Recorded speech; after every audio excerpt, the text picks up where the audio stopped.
Excuse-moi, mais il y a des gens que ça intéresse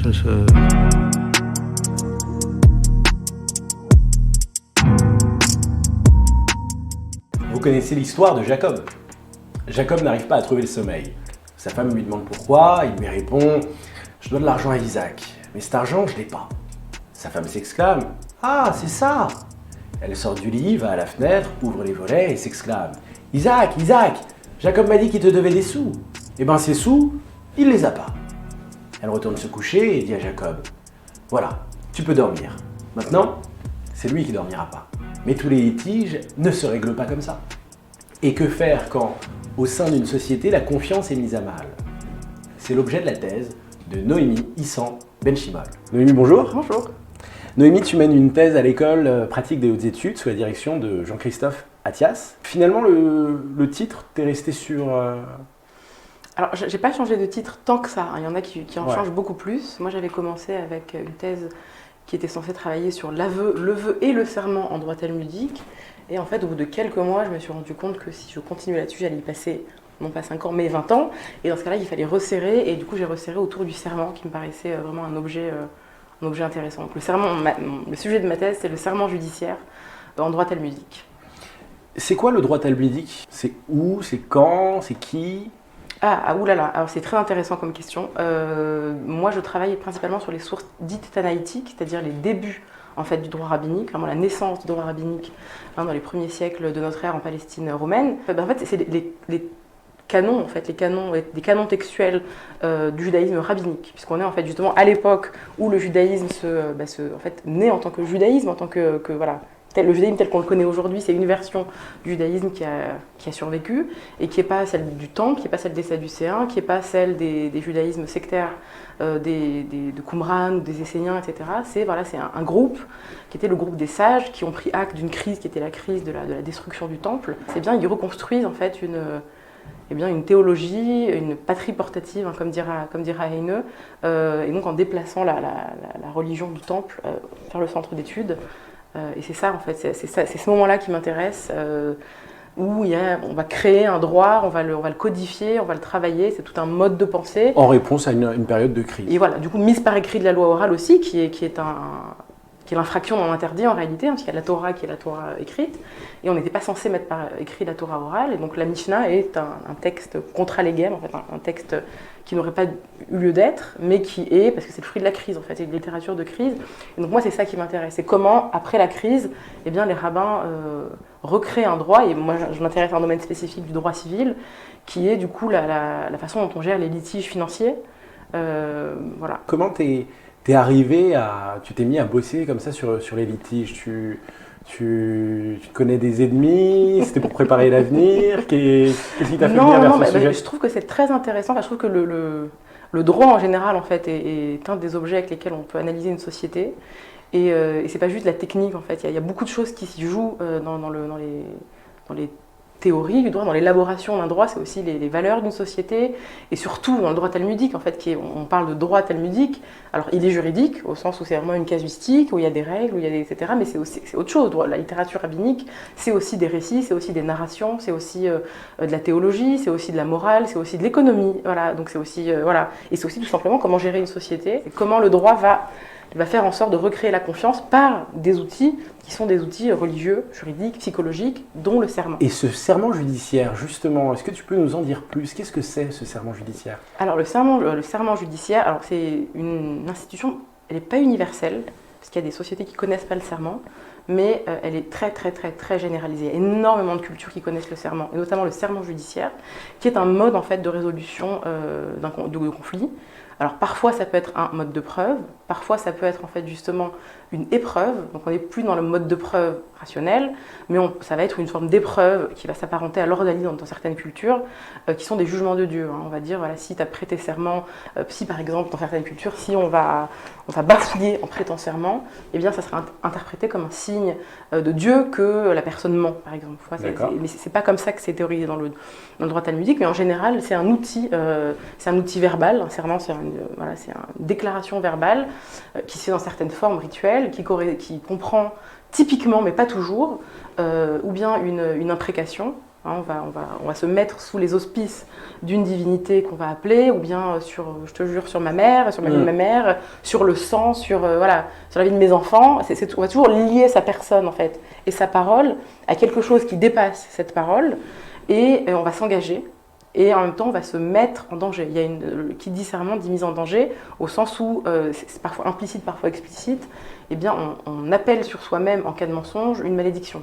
Hein, c'est pour ça que, il faut respecter la confiance à nouveau. Voilà, mais du coup, il y a aussi l'idée de mise en danger. C'est pas juste une parole nue. Hein, je sais que, en Europe, on est très consensualiste en général, surtout en France.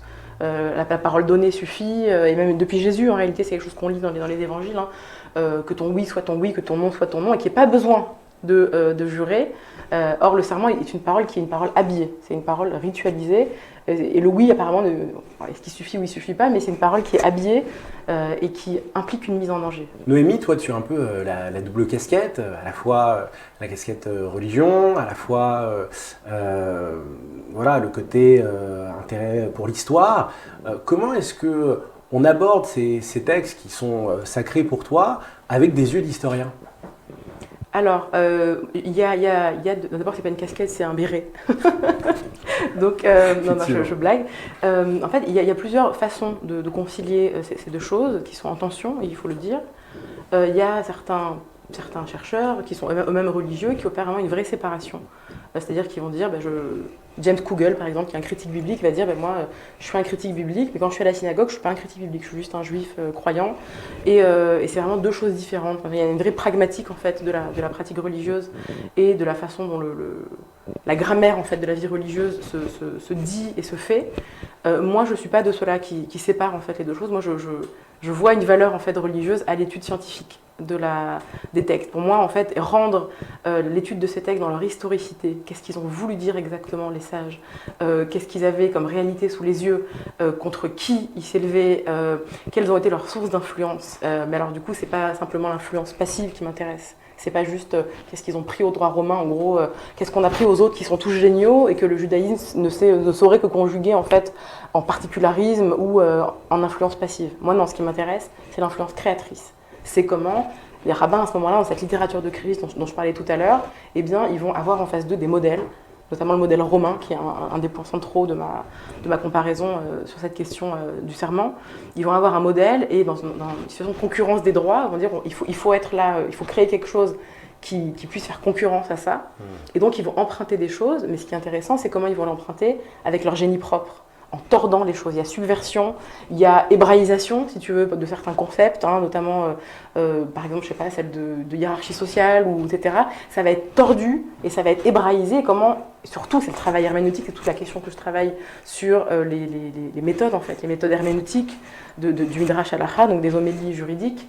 C'est comment, une fois que je pense avoir démontré, disons, une influence sur une question, eh ben, si je vois, mais comment est-ce qu'ils réussissent à raccrocher ça aux données bibliques, avec des techniques herméneutiques, etc. Et c'est ça qui m'intéresse. C'est à quel moment deux cultures en fait s'interpénètrent et avec une créativité, un génie une réception propre. créatrice. Alors, une réception créatrice, c'est ça qui me. Du coup, pour moi, il y a une valeur en soi en fait. Pour moi, c'est ça transmettre la Torah en fait dont on parle dans les Maximes des Pères, il y a les premières parties qui nous relatent en fait la transmission de la Torah. Et la Torah dont on parle, c'est pas la Torah écrite. Celle-là n'a pas besoin de transmission, c'est la Torah orale qui a été transmise à Moïse, au Sinaï, à Josué, etc.